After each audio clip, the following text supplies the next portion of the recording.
आपले पक्षाचे राष्ट्रीय अध्यक्ष आदरणीय शरदचंद्र पवार साहेब यांनी पुढाकार घेऊन ही बैठक ते स्वतः त्या ठिकाणी उपस्थित राहतात, ही आपल्या शहरवासियांसाठी खूप चांगली आणि पदाधिकाऱ्यांसाठी खूप चांगली संधी आहे. कारण की आता 4 महिन्यामध्ये निवडणूक येणार आहेत आणि त्या अनुषंगाने साहेबांचे विचार ऐकण्याची आपल्याला संधी मिळत आहे.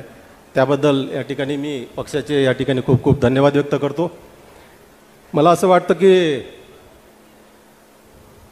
लोकशाहीमध्ये पक्ष असतात आणि आपल्या पक्षामध्ये पण लोकशाही आहे, परंतु या ठिकाणी असं दिसतंय की खास करून शहरात पक्षामध्ये लोकशाही आहे की नाही. काही लोकांनाच बोलायला दिलं जात आहे की जे कुठल्या तरी एखाद्याचं गुणगान गाईल हे थांबलं पाहिजे. विरोधकांचं सुद्धा ऐकलं गेलं पाहिजे. विरोधकांचं जोपर्यंत विरोधी पक्ष सक्षम नाही तोपर्यंत ही लोकशाही नाही आहे. विरोधकांना बोलायला द्या, त्या ठिकाणी कोण काम करते नाही करते ते नंतर नेतृत्व बघेल ना. पण कमीत कमी साहेबांना इथं कार्यकर्त्यांचं ऐकून घेण्यासाठी आलेले आहेत. साहेब आलेले आहेत ऐकून घेण्याचं कार्यकर्त्यांचं, तर कार्यकर्त्यांना बोलू द्या. पण मी आता बघतोय बसून मी येतो होतो तर कोण बोलतंय तेच ते जाहीर सभा थोडी आहे. तुम्ही मुद्दे मांडा की काय काय अडचणी आहेत, संघटनात्मक काय काय प्रॉब्लेम आहेत ते मांडा. ते मांडले नाहीत, फक्त काहीतरी. मला असं वाटतं की गेल्या 1.5-2 वर्षामध्ये मी तुषार भाऊसोबत मला जयंत पाटील साहेबांनी त्यांच्यासोबतच कार्याध्यक्ष म्हणून मला जर जबाबदारी दिली. एक सामाजिक समीकरण या शहरामध्ये असावं.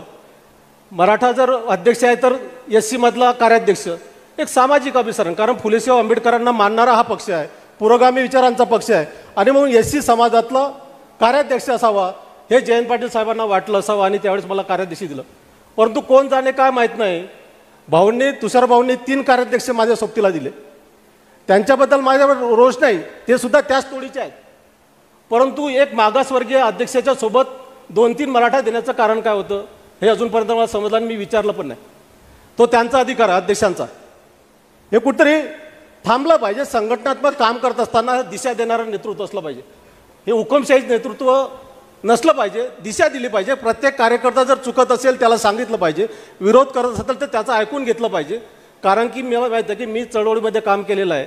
भारिप बहुजन महासंघ असेल आणि वंचित बहुजन आघाडीचा मी सलग 13-14 वर्ष या ठिकाणी अध्यक्ष राहिलेला आहे. आणि म्हणून कार्यकर्त्यांना कसं सोबत घ्यायचं, संघटना कशी वाढवायची याचा मला पूर्णपणे अनुभव आहे. आणि म्हणून त्या दृष्टीनं जयंत पाटील साहेबांनी मला भाऊंच्या अध्यक्षांच्या सोबतीला दिलं. परंतु पहिल्या दिवसपासून पहिली कार्यकारिणी बनेल तेव्हापासून माझ्या विचारात सुद्धा घेतलं नाही. मी सांगितलेल्या कार्यकर्त्यांना पदसुद्धा दिलेलं नाही.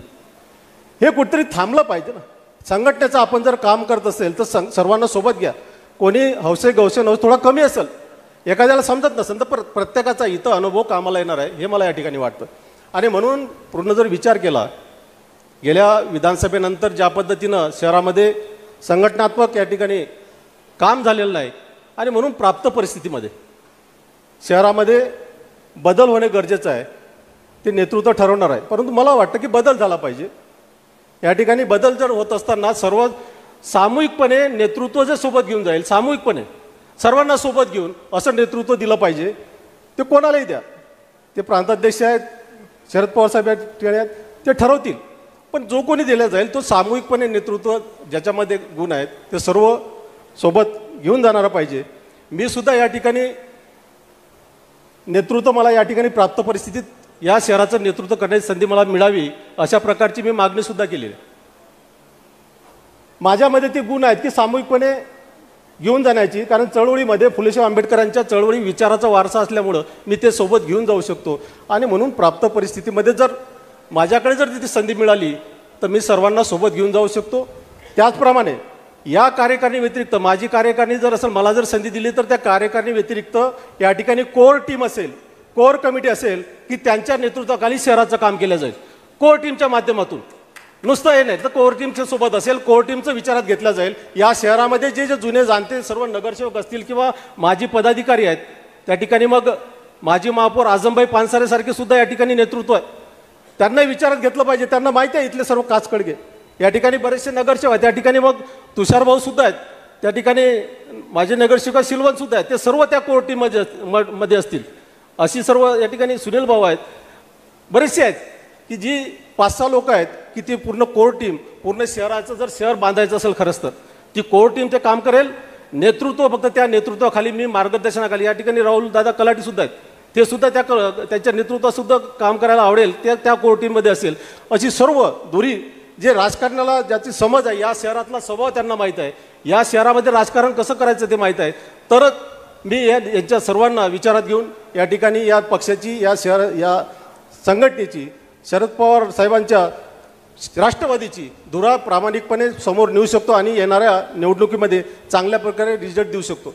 सर, या ठिकाणी बघितलं जातं की थोडक्यात त्यात मुद्दा मांडणार आहे की फार मोठ्या प्रमाणात या शहरात BJPनं चिखल निर्माण केलेला आहे आणि आपल्याला माहीत आहे, कमळ जर उगवायचं असेल तर कुठं उघडतं? कमळ कुठं उगवते? चिखलामध्ये. आणि खऱ्या अर्थाने या शहरामध्ये चिखल करून टाकलेला आहे. घराघरामध्ये, नगरसेवकांमध्ये, भाऊभाऊकीमध्ये, भाऊबंदकीमध्ये पूर्णपणे वाद निर्माण केलेले आहेत आणि या ठिकाणी ते निवडून येतात कारण चिखलामध्येच कमळ उगवतोय.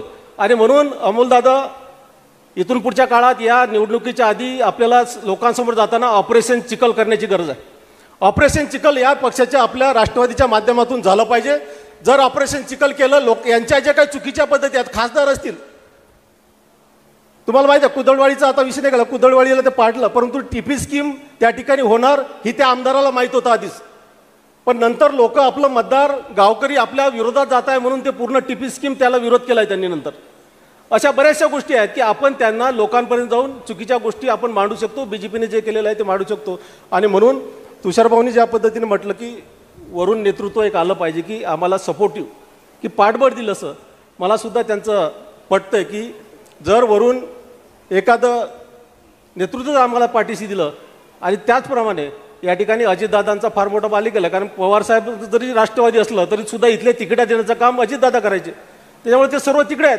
आणि म्हणून या ठिकाणी अजितदादांच्या समोर, कारण की शेवटी राष्ट्रवादी या ठिकाणी एक नंबरलाच आहे, BJP सुद्धा त्याच्याबरोबर येईल आहे, तर अजितदादांना जर या ठिकाणी आपल्याला हे करायचं, तर आता जसं विक्रांत पाटील साहेबांनी सांगितलं, रोहितदादांना जर या ठिकाणी जर सोबत दिलं तर नक्कीच या ठिकाणी सर्व कार्यकर्त्यांचं बळ वाढेल, त्यांचा मोठी जी आहे ते आवडून नक्कीच कामाला लागू, अशा प्रकारचं सुद्धा मला या ठिकाणी वाटतं. आणि म्हणून या ठिकाणी अधिक न बोलता खूप खूप धन्यवाद व्यक्त करतो. थँक्यू. जय भीम, जय संविधान, जय राष्ट्रवादी.